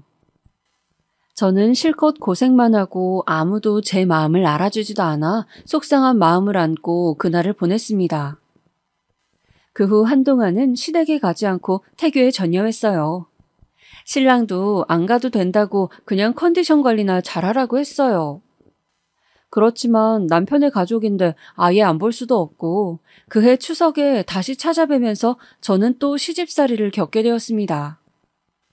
시어머니의 성격은 종잡을 수가 없었습니다. 아무 일도 없어도 당신 기분이 안 좋은 날은 온갖 트집을 잡아서 짜증을 내는 것이었어요. 그렇게 짜증을 낼 때면 주변의 다른 사람들이 얼마나 스트레스를 받는지 전혀 모르시는 분 같았습니다. 급기야 추석 명절에 식탁에서 시아버지는 아무 말도 하지 않고 방으로 들어가 누워버리셨고 어머니는 시아버지께 화를 내다가 남편과 또 언쟁을 벌이고 저는 만삭의 배를 안고 제사 음식을 한 데다가 그날 내내 식탁에 앉아 안절부절 못하며 고함 소리를 고스란히 듣고 벌을 서야 했어요. 저희 부모님은 싸움을 하셔도 조용히 싸우시는 편이었기 때문에 저는 이런 상황이 너무 당혹스러웠습니다. 이렇게 우여곡절 끝에 저는 자연분만으로 예쁜 아기를 낳았습니다. 막판에 진통을 할 때 온몸이 찢어지는 고통 때문에 너무 아팠지만 그래도 태어난 아기는 너무 예뻤습니다. 저는 아기가 혹시 감기라도 걸릴까 무척 조심하고 매일 아기용품을 소독하는 등 아주 많은 부분을 청결을 유지하려고 애를 쓰며 100일까지 아이를 키웠습니다. 요즘은 분유를 많이 먹인다지만 아무래도 모유가 좋겠지 싶어서 모유량도 늘리려 노력하고 부지런히 잠을 줄여가며 유축도 해두었어요. 시어머니는 저의 이러한 노력이 무색하게 아기 낳은 당일에도 예고 없이 병원을 들이닥쳐서 당황하게 하시더니 제가 애기 젖을 먹이든 말든 벗은 제 가슴을 빤히 시아버지와 바라보면서 애가 젖을 잘 먹네, 못 먹네, 저를 젖소 취급하는 것이었습니다. 저는 또 한 번 기가 막혔지만 좋은 것이 좋은 것이라 또 싸우고 싶지 않아 웃으며 말씀드렸어요. 어머니, 아기가 너무 어려서요. 제가 젖 먹이느라 항상 옷도 제대로 안 입고 있고 아버님도 계신데 제가 좀 민망해서요. 혹시 아기 좀 클 때까지는 영상통화를 자주 하시면 어떨까요? 일주일에 한 번 정도 저희가 댁으로 찾아뵙고요. 저희 집에 오실 때 미리 연락을 좀 해주셨으면 하고요. 제 말을 들은 어머니는 표정이 안 좋아지셨지만 그 후로는 갑자기 들이닥치진 않으시더군요. 대신 일주일에 한 번은 꼭 방문해서 아기를 보여달라고 하셔서 저는 꼬박꼬박 가서 아기를 보여드렸어요. 그런데 한 번은 제가 목도 조금 따갑고 감기 기운이 있어서 말씀드리니 어머님은 그냥 오라고 일주일에 한 번 손주 얼굴도 못 보게 하는 거냐 역정을 내셔서 혹시 제 감기가 아기한테 옮길까봐 마스크를 한 채로 어머님을 찾아갔습니다. 시댁에 있는 내내 마스크를 하고 손을 계속 닦는 저를 보면서 어머니는 대놓고 저에게 결벽증이라고 욕을 하시더군요. 네 성격이 유난스럽다 했더니 결벽증이 있는 것 같다면서 그것도 정신병이라고 우리 집에 무슨 병균이라도 있는 양 마스크를 하고 온갖 유난을 떤다면서 그렇게 계속 저한테 욕을 하시는 것이었어요. 저는 제가 감기 기운이 있어 그런 것이라 울먹거리며 말씀드렸지만 어머니는 한번 기분이 나빠지시자 아예 저의 말을 듣지도 않고 계속 소리를 지르셨어요. 결국 아기가 놀라 경기를 일으켜 저는 응급실을 다녀와야 했습니다. 그리고 돌아오는 차 안에서 어머님은 진짜 왜 그러시는 거야? 라고 남편에게 한마디를 했다가 철썩 남편에게 뺨을 맞았습니다. 저는 대체 지금 무슨 일이 일어난 건가 얼떨떨했어요. 내가 지금 제대로 겪은 일이 맞나? 이 사람이 지금 나를 때린 거야? 수많은 생각이 스쳤지만 남편은 감히 어른에게 이런 태도를 보이다니 맞을 짓을 하면 맞아야 한다는 말을 하더군요. 저는 그 순간에 더 자극하면 남편이 어떻게 나올지 몰라 일단 아기와 안전한 곳으로 가기 위해서 가만히 있었습니다. 남편은 저를 때린 지 30분이 지나서야 사과를 하더군요. 미안하다고. 엄마 때문에 나도 신경이 곤두서서 사실 너무 날카로워지는 것 같다고. 자신이 정신과 상담을 한번 받아보겠다 하더군요. 저는 일단 사과를 받아주는 척하고 다음날 병원으로 가서 상해 진단서를 뗐습니다. 뺨을 맞은 자체는 2주밖에 나오지 않았지만 혹시 모르니 신경정신과까지 가서 정신적 충격에 대한 진단도 받았어요. 써먹든 못 써먹든 기록을 남겨놓아야 한다는 생각이었죠. 그렇게 아기를 들쳐안고 병원을 전전하면서 참 어쩌다 내 신세가 이렇게 됐나. 결혼식장에서 멋진 드레스를 입고 꿈꾸던 결혼은 이런 것은 아니었는데 누구에게 털어놓지도 못하고 정말 피눈물이 났습니다. 너무 분하고 억울했어요. 요즘 세상에 아직 내 나이 40이 안 됐는데 저런 남자와 시어머니에게 시달리며 언제까지 이렇게 살아야 될까 많은 생각이 들었습니다. 그 후로는 시어머니의 문자만 와도 저는 신경이 바짝 곤두설 지경이었습니다. 전화고 문자고 사실 받고 싶지 않고 그저 피하고 싶더군요. 조금만 심기가 뒤틀리면 싸우려고 드는 것이 너무 부담스럽고 힘들었어요. 공황장애 같은 게 이런 스트레스로 오는 건 아닐까 그런 생각도 들고 그저 신랑도 이제 싫고 적당히 부딪히지 않을 정도로 생활에 필요한 말만 하면서 지내고 아기랑 놀아주면서 애만 보고 살아야지 굳게 마음을 먹었습니다. 그 많다는 쇼윈도 부부가 이런 과정을 거쳐 되는 것인가 생각도 들고 이런 제 인생이 비참하기도 했어요. 그렇지만 저만 보고 의지하면서 걸음마를 배우고 옹알이를 하는 딸아이를 보면서 그래도 애한테 아빠는 있어야지. 저 사람이 나한텐 못해도 애한테는 아빠고 쉽게 이혼을 결정할 순 없으니 앞으로 다시는 그런 폭력 사태가 일어나지 않도록 내가 더 참고 조심하자고 기미가 보이면 자리를 피하자고 수백 수천 번을 다짐했습니다. 그렇게 저의 결혼 생활은 살얼음판을 걷는 듯 하였어요. 신랑이나 시어머니가 있으면 저는 언제나 고개를 하는 것 같은 심정이었습니다. 그래도 잘 피하자는 저의 전략은 나름 잘 먹혀서 그 후로 1년간은 큰 싸움이나 사건 없이 평탄하게 지나갔습니다. 그런데 코로나가 막 터지던 시점, 안 그래도 위생 등에 예민한 제가 폭발하게 된 사건이 있었습니다. 코로나라는 게 돈다고 당분간 술자리를 좀 줄이라는 저의 간절한 부탁에도 신랑이 계속 친구들과 모임을 가지고 운동 동호회를 나가는 등 제 화를 돋구는 것이었어요. 저는 어디 어린이집에서 확진자가 나왔더더라, 어디 유치원이 난리더라 하는 소식을 들으며 잔뜩 신경이 곤두서 있었습니다. 아직 2돌도 채 되지 않은 아기가 만약에 코로나에 걸린다면 정말 상상도 하기 싫었어요.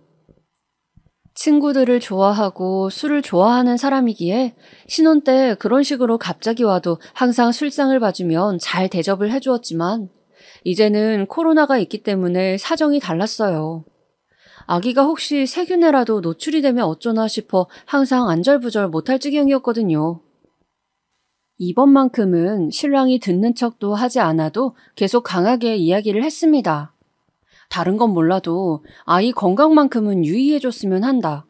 지금 너무 작고 약한 시기이기 때문에 정말 조심해야 한다고요. 그리고 저는 그 후로 신랑 친구들 모임도 함께 가지 않고 저 역시도 아무도 만나지 않고 최대한 집에서만 지냈습니다. 그런데 남편은 기어이 고등학교 친구가 딸 돌잔치를 한다고 했다면서 우리 애기 돌잔치 때도 왔으니 우리도 가야 된다고 하는 것이었어요. 저는 그때랑 지금은 상황이 다르지 않냐. 정 가야 하면 밥은 먹지 말고 당신 혼자만 가서 돌반지만 전해주고 오라고 했습니다. 남편은 그런 저를 결벽증 환자라며 소리를 지르더군요. 같이 가자고 하면 그냥 나서면 좀 어때서 매사에 따지고 들고 피곤하게 한다고요. 저는 남편에게 아기가 있는데 소리는 지르지 말라고 부탁을 했어요. 아기 정서가 불안해진다고 제발 부탁이니 아기 앞에서 이런 행동은 하지 말자고 남편에게 애원을 했죠. 평소에는 착한 사람인데 욱하는 기질이 있어서 그렇다고 애써 저 스스로 합리화를 하면서요. 그렇게 그날 남편은 혼자 돌잔치를 갔습니다. 저는 기왕 간 거니 친구들과 술자리 있으면 즐겁게 놀다가 얼마든지 늦어도 좋으니 편하게 들어오라고 나름 배려를 했어요. 그런데 남편이 돌잔치를 가더니 또 전화를 하는 겁니다. 저기 여보, 우리 집에 친구들 데리고 가서 한 잔 더 하면 안 돼? 친구들이 당신도 보고 싶고 우리 아기도 보고 싶다고 하네. 이미 꼬일 대로 꼬인 목소리였습니다. 저는 기분이 좋지 않아서 말했어요. 미안한데 오늘은 안 될 것 같고 코로나 좀 나아지면 오시라고 잘 얘기해. 그랬더니 신랑은 계속 집에 잠깐만 가면 안 되냐고 다들 보고 싶어 한다고 조르는 것이었습니다. 저는 안 된다고 나중에 화를 내면서 전화를 끊었어요. 그렇게 그날 저녁 저는 아기를 혼자 달래면서 겨우 밤 12시쯤 잠이 들었습니다. 그런데 이게 양주야, 양주. 내가 저번에 제주도 가서 사왔지. 잠결에 웅성거리는 소리가 들리는 것이었어요. 무슨 소린지 몰라 살짝 눈을 떠보니 시간은 새벽 2시를 가리키고 있었습니다. 저는 꿈인가 하면서도 소리가 들리는 거실로 향했어요. 그리고 문을 열었을 때 제 눈앞에 보인 것은 거실에서 상을 펼치고 안주와 술을 차리고 있는 신랑과 친구들이었습니다. 저는 제 눈을 의심했어요. 이 밤늦은 시간에 코로나라는 신종 질병 때문에 난리라는데 여기까지 기어이 친구들을 데려오다니 저는 너무 화가 나서 소리를 지르고 말았습니다. 당장 나가지 못해? 제 격앙된 목소리에 남편 친구들은 뭔가 잘못됐구나 싶었는지 후다닥 자리를 뜨더군요. 남편 역시 얼굴이 시뻘개지더니 친구들을 따라 나갔고요. 그리고 남편은 그날 집에 들어오지 않고 외박을 했습니다. 친정 부모님은 제가 이런 일들을 당하고 있는 줄 전혀 모르셨어요. 저 역시 자존심 때문에 또 사실을 알게 되면 얼마나 마음 아파하실까 싶어 말씀드리지 못했고요. 그렇게 그날 일의 상처가 가시지 않을 무렵이었어요. 저는 그날 밤에 어디서 잤는지 남편이 무엇을 했는지 그냥 묻고 싶지도 않아 내버려 두었는데 우연히 침대 위에 놓여있던 남편의 핸드폰을 보다가 어떤 채팅 메시지를 보게 되었습니다. 오빠 어디야? 언제 와? 메시지는 짧았지만 뭔가 느낌이 이상했습니다. 저는 이 사람 누구냐고 신랑에게 캐물었어요. 신랑은 새로 프로젝트를 들어가면서 알게 된 임상 아르바이트생이라고 이야기했지만 저는 어쩐지 미덥지가 않았습니다. 거기다 저녁에 신랑이 매일 들고 다니는 가방에서 콘돔까지 발견을 했거든요. 저는 솔직하게 말해달라고 유부남이 가방에 이런 걸 왜 가지고 다니냐고 말했지만 남편은 그런 거 아니라고 집에 남는 거 있으면 좀 갖다 달라고 같은 팀에 있는 막내가 부탁해서 가지고 간 것이라고 하더군요. 저는 그 말이 믿기지가 않아 새벽 2시에 막내에게 그럼 전화해서 확인을 시켜달라고 했어요. 슈퍼에서도 파는 걸 왜 당신한테 갖다 달라고 하냐. 아무래도 거짓말 같다고요. 남편은 사람을 이렇게까지 망신을 줘야겠냐고 화를 내면서 팀 막내와 전화를 시켜주더군요. 전화를 받은 남편의 팀 막내는 맞다고 제가 가져다 달라 했다고 졸린 목소리로 대답을 했고 전화를 끊더니 남편은 화가 났는지 안방 화장대에 있는 모든 물건을 옆으로 확 쓸어서 던져버리더군요. 저번에도 집까지 온 친구들 앞에서 그렇게 망신을 주더니 얼마나 더 자기 친구들이나 직장 동료 앞에서 너의 그 또라이 같은 성격 때문에 내가 망신을 당해야겠냐며 또 소리를 지르고 화를 냈습니다. 우리의 사이는 점점 나빠져 갔어요. 이제 서로에게 가시돋친 말을 매일 주고받게 되었고 조금만 기분이 틀리면 남편은 소리를 질렀습니다. 마치 뇌를 거치지 않고 입으로 생각 없이 쓰레기를 내뱉는 것 같았어요. 전 이 모든 상황이 너무 끔찍하고 지옥 같았습니다. 매일 폭언을 들으며 이렇게 살아야 하다니 앞으로 내 인생을 어떻게 해야 할까 정말 깊은 수렁에 빠진 것 같은 기분이었어요. 그 후로 우리 부부는 거의 말을 하지 않고 지내게 되었습니다. 무슨 말을 해도 서로 좋은 말이 나오지 않으니 신랑도 저도 말을 하기 싫었던 거겠죠. 그렇게 우리는 한 달이 넘는 시간을 냉전을 했어요. 신랑도 저도 각자 자기 할 일만 했습니다. 너무 꼴보기 싫어서 퇴근하고 신랑이 와도 저녁도 차리지 않고 저는 애기만 돌보고 있었습니다. 그러던 어느 날이었어요. 갑자기 제가 보고 싶어 왔다면서 예고 없이 친정아빠가 저희 집에 찾아왔습니다. 아빠, 어쩐 일이세요? 우리 딸하고 손주가 너무 눈에 아른거려서 아빠가 너 좋아하는 키위 사들고 왔지. 그래, 김서방은 언제 오나? 아빠는 저 먹으라고 사왔다면서 제가 좋아하는 치킨과 골드키위를 내려놓으셨어요. 저는 냉전 중이라 신랑이 오기 전에 아빠가 가셨으면 좋겠다 싶어 안절부절하고 있었습니다. 아빠 앞에서 싸우는 꼴을 보이고 싶진 않았거든요. 그런데 아빠는 부득불 치킨을 안주 삼아 사위랑 술 한잔하고 가야겠다고 우기시는 것이었어요.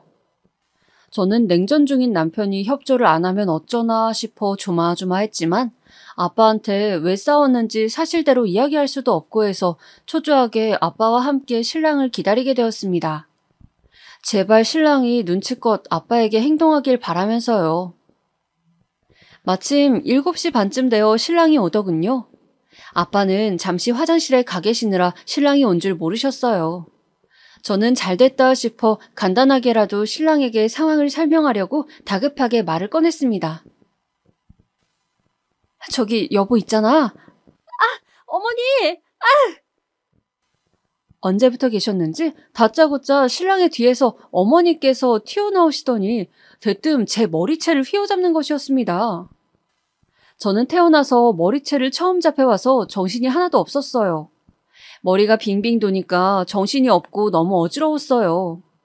어머니 손을 황급히 떼어내려고 했지만 어머니의 손은 제 머리카락을 단단히 부여잡고 꼼짝도 하지 않았습니다. 감히 네가 내 아들을 바람 누명을 씌워? 밥은커녕 물 한 잔 안 떠준다며? 얼마나 쥐잡듯이 잡았으면 애가 이렇게 피골이 상접해서 집에 와서 밥 달라더라. 귀하게 키운 아들 이런 대접 받으라고 내가 결혼시킨 줄 아니? 어머니는 집이 떠나가라 소리를 지르셨어요. 그때 화장실 문이 끽 열리는 소리가 들렸습니다. 저는 아차 싶어 아빠 생각이 나서 필사적으로 어머니 손을 풀려고 발버둥 쳤어요. 제가 이런 모욕적인 일을 당하는 것을 아빠가 보는 것만은 죽기보다 싫었습니다. 그러나 어머니의 손은 마치 바위처럼 단단하고 집요했어요. 그때 갑자기 다가온 아빠의 손이 단번에 시어머니의 손목을 떼어내시더군요. 사부인 안녕하세요. 그동안 잘 지내셨습니까? 아빠의 목소리는 차분하게 가라앉아 있었어요. 마치 아무 일도 없었다는 듯이요.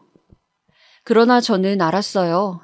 아빠는 화가 날수록 차분해지고 목소리가 낮아지는 사람이었습니다. 아빠가 화가 나면 아무도 말릴 수가 없었어요. 지금 신랑과 시어머니를 바라보는 아빠의 눈에 분노의 불꽃이 일렁이고 있었습니다. 아, 네, 안녕하세요, 사돈 어르신. 시어머니는 너무 당황해서 계속 말을 더듬으시며 얼굴이 빨개지시더군요. 남편은 석상처럼 굳어 있었습니다. 저도 어찌할지 몰라 안절부절 하고 있었어요. 아빠는 차분하게 신랑에게 말을 거시더군요. 김서방, 이리 와 앉게나. 아빠는 식탁으로 가서 앉으시더니 손으로 툭툭 식탁을 치시더군요. 식탁에는 사위가 오면 같이 마실 거라고 사오신 치킨과 키위, 맥주가 놓여 있었습니다. 신랑은 자석에 이끌리듯 자리에 앉더군요. 저와 어머니는 어찌할 바를 몰라서 그저 멍하니 상황을 지켜보고 있었습니다. 아빠는 신랑이 자리에 앉자마자 말씀하셨어요. 김서방, 나 반찬하고 밥 좀 갖다 주게. 갑자기 시장하구만. 대뜸 신랑에게 밥을 차리라고 하는 것이었어요. 신랑은 뭔가에 홀린 듯이 냉장고에 있는 멸치와 김치, 콩나물 등 밑반찬을 꺼내고 밥을 퍼서 아빠 앞에 내려놓았습니다. 그러고 신랑이 막 자리에 앉자마자 아빠가 다시 말씀하셨어요. 김서방, 나 물 한 잔만 가져다 주게. 분명히 아까 한 번에 이야기해도 될 일을 지금 아빠는 일부러 신랑을 벌세우고 있었습니다. 신랑은 당황한 듯이 아빠를 쳐다봤고 신랑을 바라보는 아빠의 눈빛에서 레이저가 나오더군요. 신랑은 아빠의 눈빛에 쫄았는지 말없이 다시 일어서 물을 가져다 주더군요. 김서방, 그런데 이 멸치가 좀 짜구만. 아빠는 물을 가져다 준 신랑이 식탁에 앉자마자 또 타박을 하는 것이었어요. 상황을 보던 시모가 화가 났는지 끼어들더군요. 아니, 사돈, 지금 뭐 하시는 거예요? 제 아들한테 왜 이런 잔심부름을 시키시는 거예요? 야, 넌 뭐 하고 있니? 아빠 물 안 갖다 드리고. 사돈, 제 딸한테 지금 야라고 했습니까? 갑자기 아빠의 목소리는 더 낮아졌어요. 저는 아빠가 점점 더 화가 났다는 것이 느껴졌습니다. 그래서 더 늦기 전에 어서 신랑과 시모를 내보내야 한다고 생각했어요. 이대로 가다가 아빠가 폭발할까봐 두려웠습니다. 야, 김서방아, 여기 어머니 물 좀 갖다 드려라. 아빠는 시어머니를 똑바로 바라보면서 남편에게 갑자기 하대를 하는 것이었어요. 저는 두 어르신이 폭발할까봐 너무 걱정이 되면서도 고양이 앞에 쥐처럼 어찌할 바를 모르는 남편을 보니 한편 웃음이 새어나오더군요. 저한테 힘으로 겁주더니 자기보다 더 덩치도 좋고 힘도 센 아빠에게 꼼짝 못하는 모습이 너무 한심하고 바보 같았어요. 아니, 사돈, 지금 제 아들한테 뭐 하시는 겁니까? 사위는 100년 손님이라는데 어떻게 사위에게 이렇게 푸대접을 하세요? 사돈, 지금 푸대접이라 하셨습니까? 요즘 농담으로 하는 말은 모르시나요? 사위 자식, 개 자식이라던데. 제가 사위 머리카락도 뜯어드려야 정신을 차리시겠습니까? 자기 자식 귀하면 남의 자식도 귀한 줄 알아야지.